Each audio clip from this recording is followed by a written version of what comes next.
Namaste, Officer Scorpio and Scorpio Risings, and welcome to Soul Horoscope SuperScope Weekly Report.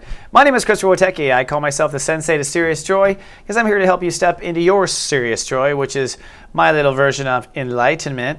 And this is a SuperScope because it's super. It's designed to hit you in three places or three different types of people. It is for Scorpios, Scorpio Risings, and if you have Venus in Scorpio, there's a love segment later in the Soul Scope here for you. Either way, I call you Step 0, because 0 is my hero, the invisible step. There are 11 steps of serious joy, but what people don't know is there's a hidden step, Step 0. It is the section I protect, the part where things mix together and where you say stay in or get out. And interestingly enough, we have all been under profound change. As we wrap up the last transit at the beginning of this week, you're wrapping up a health and lifestyle transit. And this year, I argue you made a quantum step north for a better lifestyle that involves a better life everywhere, but it came down to stepping into a new way inside yourself, finding a vibration yourself. Now you will be tested on being able to hold that vibration in the moment and hold that note in your whole lifestyle, as if it wasn't enough already. Well, the universe goes off playing that high note, kind of stretches your limbs. Then the sun moves into Taurus and you'll be going into your annual marriage and partnership transit. But first, you'll be striking a new marriage with yourself and new marriage vows. And the universe is going to actually give you a solar eclipse in this area. Now, the universe has been helping Scorpios along with relationships and marriage actually for 3 straight years now. Last year, you had a solar eclipse on May 10th that said, hey, time for a new marriage. That sets up for marriages. And then prior to that, Jupiter moved through this house of marriage, expanding ideas and giving you fortune for it all to grow. So this year, I argue, as we move into the house of marriage and marriage, Scorpios will have indeed a new marriage with themselves, which is the way you relate to yourself. That sets the tone for everything. And this is the last solar eclipse in Taurus till 2022. So clearly, God Universe is saying, all right, Scorpios should be ready with Saturn in Scorpio and all these other changes. Now let's look at all these other changes, shall we? This Grand Cross is what it's all about. It's 2 oppositions, four directions. And I argue this week, a cosmic portal, a vortex opens that gives you a glimpse of the future. But for you, this opposition is literally Uranus and Aries is reality, and reality has to change now. That's your work, your life, your IB consciousness. On the other side, Mars retrograde until May 21st is having you rebuild your inner faith, rebuild your inner strength in that regard too. So it is inner faith versus reality. Then Pluto in Capricorn is opposing Jupiter in Cancer. And for you, this is a tug of war between your beliefs, which are growing and learning, and your attitudes and your thoughts. Now, the universe is slowly having you reprogram the thoughts, and up until now, you are now going to retrograde. Pluto's retrograding, so attitude, mind game, law, if you're involved in law, it all goes kind of on hold. But what does go forward is Jupiter in Cancer, pushing you to grow and learn more and learn more. And you are learning in quantum with your emotional field. That's how Scorpios learn the fastest, by feeling through it. Same with Scorpio Risings.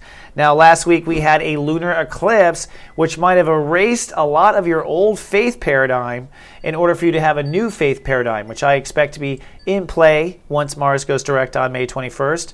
In the meantime, erasing that inner faith paradigm allows you to expand your hard realities and just get connected in reality in a way that you never had before. So the universe is working on us back and forth, and that was the shift. And you might have seen a shift with karma or past life relationships, quantum shift as well from the eclipse.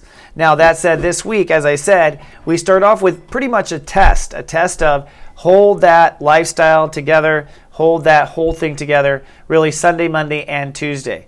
The moon in Sag might make you worried about money over the weekend, but then on Monday and Tuesday, it's really you getting in your head and the moon crossing that grand square that kind of opens up for the potential of what I call a vortex. So what's going to happen is the moon will move into Aquarius, and when it does, it's going to move into you feeling home, family, and foundation. And it's moving out of your thoughts and feelings. And this opens up what I call a vortex. Let me show you. Up in space, it's going to be a magic moment where all 4 planets will hit step 13.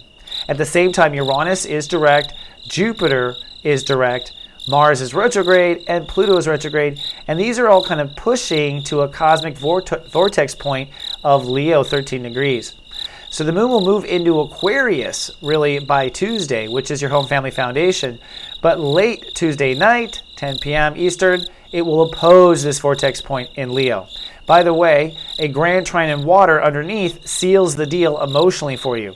I believe what this does is give you a vision of your future, particularly your career. And in the step 2 moment, kind of emotionally imprint you for the solar eclipse on April 29th. So in other words, you're going to feel the future of where your career is going in that vortex moment, feel what's going to happen, feel it while you're at home and grounded, and this will change your own marriage vows to yourself, feeling and seeing this vortex moment. Your feelings for your marriage vows, I think, will then take on a new course, and to me, this is the seed of what the solar eclipse will put a final seal of the deal on. This will be the marriage vows sealed. So I think the vortex will bring you through that. Then comes Love Fest Day. And after that little vortex moment, the universe gives you probably the most wonderful Love Fest Day you will have the entire year. That's because the moon will move and blow through the house of inner child at step 20.